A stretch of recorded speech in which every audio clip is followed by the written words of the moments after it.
Hi అండి, నమస్తే.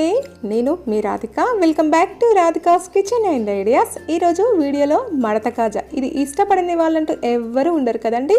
ఇది చాలా ఈజీగా అండ్ టేస్టీగా ఎలా ప్రిపేర్ చేసుకోవాలో చూసేద్దామా ఫ్రెండ్స్. మీరు మన ఛానల్ని ఫస్ట్ టైం చూస్తే సబ్స్క్రైబ్ చేసుకోండి, నన్ను సపోర్ట్ చేయండి. ఇప్పుడు దీనిని ఎలా ప్రిపేర్ చేసుకోవాలో చూసేద్దాం. ముందుగా ఒక మిక్సింగ్ బౌల్ తీసుకొని అందులో 1 కప్ మైదా పిండి వేసుకోవాలి. అలా వేసుకున్న తర్వాత ఇందులో 1 స్పూన్ నెయ్యి, అలాగే కొంచెం సాల్ట్ను కూడా వేసుకొని ఈ విధంగా నెయ్యి అంతా ఇందులో కలిసే విధంగా కలుపుకోవాలి. నెయ్యి నాకు 3 స్పూన్లు పట్టిందనమాట. మనకు ఈ విధంగా చేత్తో ప్రెస్ చేసుకుంటే ఈ విధంగా ఉండలా రావాలి. చూసారు కదా, ఈ విధంగా వస్తే మనకు పర్ఫెక్ట్గా వచ్చేసినట్టు. ఈ విధంగా వచ్చిన తర్వాత కొంచెం కొంచెం వాటర్ వేసుకొని మనం చపాతీ ముద్దలా కలుపుకోవాలి. ఫ్రెండ్స్, మనం పిండి ఎంత బాగా కలుపుకుంటే మనకు అంత పర్ఫెక్ట్గా మడత కాజా వచ్చేస్తుంది అనమాట. అందుకనే మనం పిండిని ఒక 5 నిమిషాల పాటు ఇలా ప్రెస్ చేసుకుంటూ కలపాలి. మనం పిండి పైన అంత సాఫ్ట్గా వచ్చేంత వరకు ఈ విధంగా కలుపుకున్నాం కదా ఫ్రెండ్స్. ఇప్పుడు అరగంట నుంచి గంట వరకు మూత పెట్టుకొని ఈ పిండిని నాననివ్వాలి. పక్కన పెట్టుకోండి. ఆ తర్వాత స్టవ్ ఆన్ చేసుకొని ఒక కడాయి పెట్టుకొని అందులో 1 కప్ చక్కెర, అలాగే 1 కప్ వాటర్ వేసుకొని ఈ విధంగా తీగ పానకం అంటే లేత పానకం వచ్చేంత వరకు వెయిట్ చేయాలి. అలాగే ఇందులో కొంచెం నిమ్మరసం కూడా వేసుకోవాలండి. ఈ విధంగా వచ్చిన తర్వాత ఇప్పుడు స్టవ్ ఆఫ్ చేసుకొని మూత పెట్టుకొని దీనిని పక్కన పెట్టుకోండి. ఆ తర్వాత మనకు పిండి చూడండి ఎంత బాగా నానిపోయిందో. చూసారా, ఈ విధంగా నానిపోతుందన్నమాట. మనకు ఇలా విడగొట్టి చూస్తే అంటే ఈ విధంగా చూస్తే ఏంటంటే మనకు పిండి అనేది ఈ విధంగా రావాలన్నమాట. ఈ విధంగా వస్తే మనకు పర్ఫెక్ట్గా వచ్చినట్టు. 1 అవర్ పాటు నానబెట్టుకుంటే పర్ఫెక్ట్గా వస్తుందన్నమాట. ఈ విధంగా 2 ఉండలుగా చేసుకున్న తర్వాత మనకు చపాతీ పీట ఉంటుంది కదా ఫ్రెండ్స్. చపాతీ పీట పైన ఇలా మైదా పిండి వేసుకొని ఈ విధంగా ఒక ఉండ పెట్టుకొని ఈ విధంగా కోలతో ప్రెస్ చేసుకుంటూ మనము ఎంత సన్నగా వీలైతే అంత సన్నగా మొత్తం చేసుకోవాలన్నమాట. ఇది ఓవెల్ షేప్లో చేసుకోవాలి. చూసారు కదా ఫ్రెండ్స్, ఈ విధంగా ఎంత సన్నగా వీలైతే అంత సన్నగా ఓవెల్ షేప్లో అంటే పొడుగ్గా చేసుకోవాలన్నమాట. ఇలా సన్నగా చేసిన తర్వాత కొంచెం నెయ్యిని ఈ విధంగా అప్లై చేసుకోవాలి. చూసారు కదా, ఈ విధంగా నెయ్యి అంతా అప్లై చేసుకున్న తర్వాత దీనిపైన మైదా ఫ్లోర్ అంటే మైదా పిండిని ఈ విధంగా చల్లుకోవాలి.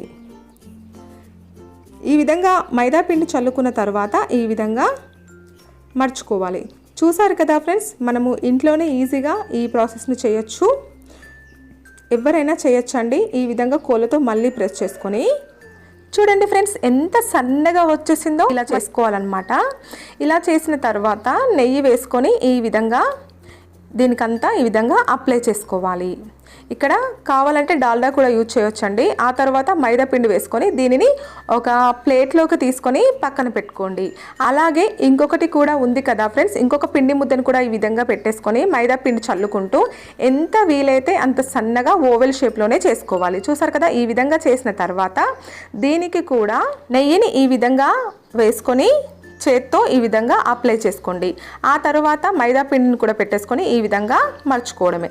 చూసారు కదా, మళ్ళీ ఈ విధంగా ఒకసారి కోలతో ఒత్తుకొని అలాగే దీనిపైన కూడా ఈ విధంగా పెట్టేసుకొని ఫ్రెండ్స్ ఫస్ట్ దానిపైన మనం కొంచెం నెయ్యి అప్లై చేసుకున్నాం కదా, అలాగే సెకండ్ దానిపైన కూడా ఈ విధంగా నెయ్యి అలాగే మైదా ఫ్లోర్ని ఈ విధంగా చల్లుకొని దీనిని దానిపైన ఈ విధంగా పెట్టేసుకొని చూసారు కదా, మళ్ళీ ఒకసారి కోలతో ఈ విధంగా ఒత్తుకోవాలి. చూడండి ఫ్రెండ్స్, ఈ విధంగా ఒత్తుకున్న తర్వాత ఈ విధంగా మర్చుకోవడమే. మనకు ఎంత సన్నగా వీలైతే అంత సన్నగా మెల్లిగా చేసుకోవాలన్నమాట ఈ ప్రాసెస్ అంతా. ఈ విధంగా చుట్టుకున్న తర్వాత మనకు లాస్ట్లో ఉంటుంది కదా ఫ్రెండ్స్, లాస్ట్లో ఏంటంటే ఈ విధంగా మళ్ళీ ఒకసారి కోలతో సన్నగా ప్రెస్ చేసుకొని కొంచెం వాటర్ అప్లై చేసుకొని ఈ విధంగా దీనిని కూడా ఈ విధంగా మర్చుకోవడమే. ఈ విధంగా మర్చుకున్న తర్వాత ఏంటంటే ఒక్కసారి ఈ విధంగా ప్రెస్ చేసుకుంటూ చేయండి. ఆ తర్వాత సైడ్స్కి కట్ చేసుకొని ఈ విధంగా ఒకసారి ప్రెస్ చేసుకొని మనకు 1/2 ఇంచు మాత్రమే ఉండాలండి. ఎక్కువ లావుగా కట్ చేసుకోవద్దు. ఇలా 1/2 ఇంచు మాత్రమే కట్ చేసుకోవాలి. చూడండి, అన్నీ సమానంగా ఈ విధంగా 1/2 ఇంచు మాత్రమే కట్ చేసుకోవాలి.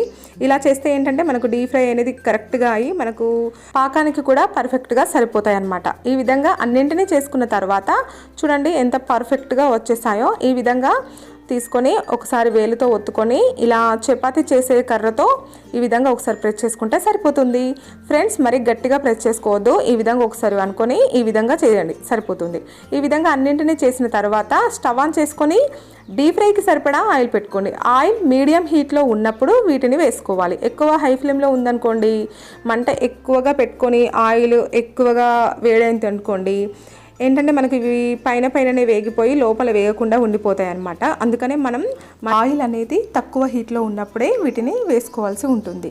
చూడండి ఫ్రెండ్స్, మనకు ఇవి గోల్డెన్ బ్రౌన్ కలర్లోకి వచ్చేంత వరకు వీటిని ఈ విధంగా మంటని మీడియం ఫ్లేమ్లో పెట్టుకొని ఈ విధంగా ఫ్రై చేసుకోవాలి. చూసారు కదా ఫ్రెండ్స్, ఈ విధంగా గోల్డెన్ బ్రౌన్ కలర్లోకి వచ్చిన తర్వాత వీటన్నింటినీ ఈ విధంగా తీసేసుకొని ఇక చక్కెర పాకంలో వేసేసుకొని ఈ విధంగా ఓన్లీ 45 సెకండ్స్ టు 60 సెకండ్స్ వరకు, అంటే 1 మినిట్ ఆ విధంగా ఈ విధంగా కలిపేసుకొని వీటన్నింటినీ ఒక ప్లేట్లోకి తీసుకోవాలండి. ఎక్కువసేపు పాకంలో ఉంచొద్దండి. ఈ టిప్ని గుర్తుపెట్టుకోండి ఫ్రెండ్స్. ఎక్కువసేపు ఉంచుకున్నట్లయితే అసలు పర్ఫెక్ట్గా రావు.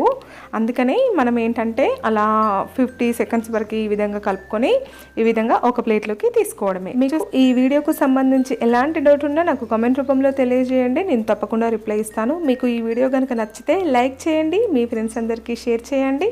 ఇలాంటి మరెన్నో వీడియోస్ కోసం నా ఛానల్ని సబ్స్క్రైబ్ చేసుకోండి. Thank you for watching. Bye.